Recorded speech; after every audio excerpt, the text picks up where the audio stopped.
بسم اللہ الرحمن الرحیم۔ السلام علیکم ورحمۃ اللہ وبرکاتہ۔ نالج آف اسلام چینل میں خوش آمدید۔ محترم و مکرم مرد حضرات و خواتین، امید ہے کہ آپ لوگ خیریت سے ہوں گے۔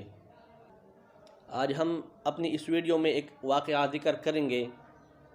واقعہ ذکر کرنے کا مقصد یہ ہے کہ کیسے رمضان المبارک کے احترام کی برکت سے ایک مجوسی لڑکے کو اسلام کی توفیق بھی مل گئی اور جنت بھی مل گئی۔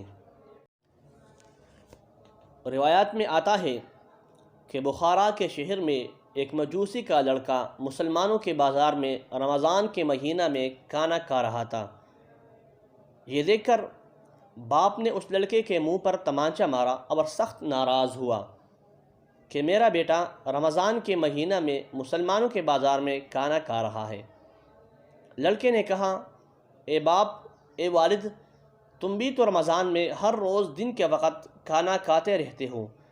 باپ نے کہا، ہاں واقعی میں روزہ نہیں رکھتا اور دن کے وقت کھانا بھی کھاتا ہوں، لیکن میں خفیہ طور پر گھر میں بیٹھ کر کھاتا ہوں، لوگوں کے سامنے میں کھانا نہیں کھاتا اور اس ماہ رمضان کی بے حرمتی نہیں کیا کرتا۔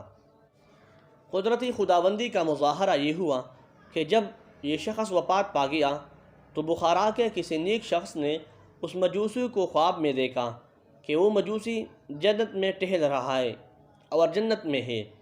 دیکھنے والے نے اس سے پوچھا کہ تو مجوسی تھا، جنت میں کیسے داخل ہو گیا؟ اس نے کہا، ہاں واقعی میں پہلے مجوسی تھا، مگر جب موت کا وقت قریب ہوا تو رمضان پاک کے احترام کی برکت سے اللہ تبارک و تعالی نے مجھے اسلام لانے کی توفیق دی اور میں مسلمان ہو کر مرا، اور یہ جنت رمضان کے احترام کی برکت سے مجھے مل گئی ہے۔ محترم سامعین، اس واقعہ سے یہ معلوم ہوتا ہے کہ اگر غیر مسلم رمضان کی احترام کرے تو اللہ تبارک و تعالی رمضان مبارک کے احترام کی برکت سے اس کو اسلام لانے کی توفیق بھی عطا فرماتا ہے اور جنت بھی عطا فرماتا ہے۔ اگر ہم مسلم ہو کر رمضان مبارک کے احترام کریں تو اللہ تبارک و تعالی ہم کو کتنا بلند اور عالی مقام عطا فرمائے گا۔ اللہ تبارک و تعالی ہم سب کو عمل کرنے کی توفیق عطا فرمائے۔ والسلام۔